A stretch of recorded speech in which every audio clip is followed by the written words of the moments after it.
more in perspective, right? This applies to younger people and this also applies to older people too, right? What you need to always remember is sometimes the things you hate now are the things you're gonna love and be grateful for later, right? And it happens all the time and we take it for granted, right? So 2 examples I'm gonna give you is one, studying music, and other, practicing a sport, right?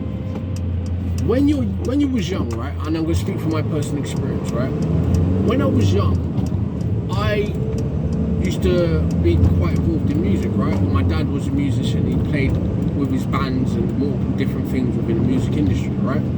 But at one point, my dad had formed a small jam band, right? Or like just a group amongst his immediate family, right? So it was me, my brother, my cousins, my dad, and 1 or 2 of his mates, right? And I was probably in maybe year 4 or year 5 at this time, right? So I'm really young, right?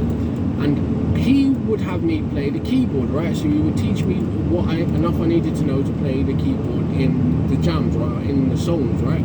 And I would do it, yeah, and I would do it for a while. I enjoyed it too, right, at a time. But there came a time, right, where I wanted to go out and play instead, right? Or I wanted to play Nintendo instead of practice the keyboard, right? Instead of playing in a band, right? And you might have experienced this from a different point of view. Some of you, like with church and stuff like that, you may have experienced almost the exact scenario, right?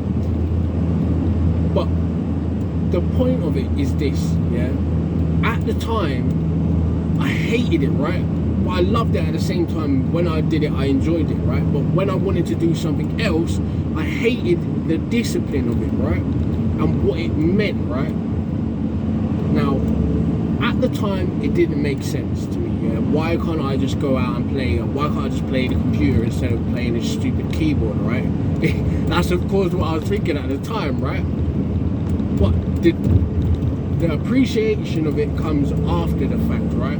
After the hardship, after the discipline, right? After the unenjoyable parts, you get to enjoy it, right? So it came to a precipice at a point like this. There was a little festival that would happen every year in our estate, right? And if you know where I'm from, you understand the significance of this estate and this particular year, right? So like I said, I was still in junior school, right?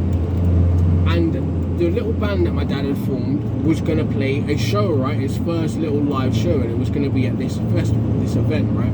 So this would have been in front of all of my school friends, all the adults I've ever known and ever would know, yeah, would all be there at this thing, right?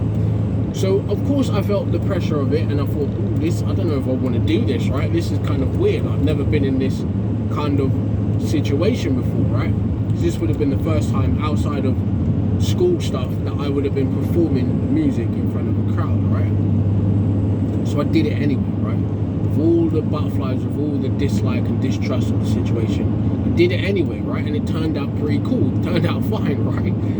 But all of the times when I wanted to go out and play and I wanted to dismiss the discipline of it, right, was all for moments like that, right? And the significance of it is carried on now into adulthood, right? The stick with itness, the discipline, right? Of learning something hard and sticking to it, right? And it's given me the chance to look back now that my dad is gone, right? And appreciate the lesson he was trying to teach me with it, right? And appreciate the experiences I got to have with him through this medium that is music, yeah? So as that's the music point of view of things you hate now and you appreciate and enjoy later, right? Now the other part of it is for some of you is sports, right? Because music and sports are 2 things that are disciplined, that separate people's character, the strong from the weak, right? Because it's discipline, right? It's dedication, it's skill accumulation and practicing, right? So for some of you, there are going to be times in your life, or there were times in your life, where you had to go to training, right, for your sport, be it football, be it basketball, be it martial arts, whatever, right? And I have a story of martial arts too that's very similar, like the keyboard story, right? But there are times when you don't want to go, right? And the stick with itness is what makes it worth it in the end, right? What makes you look back and say, man, glad I had those hard training days. I'm glad I had that discipline and that time where I didn't want to go and do something. Now, if I want to, I can always just pick it up, and I'm significantly more proficient at it than the next person. Or I can transfer this discipline, this skill set, to something else that I'm more interested in now, right? So always remember that perspective. The hardship and the shit you don't like now will be the shit you like and appreciate later on down the line, right? And you're going to come across these problems in your day-to-day life all the time, right? So remember that. The shit you don't like now will probably be the shit you appreciate later on, right? And it's not everything, but it's most things, right? Transferable experiences, yeah?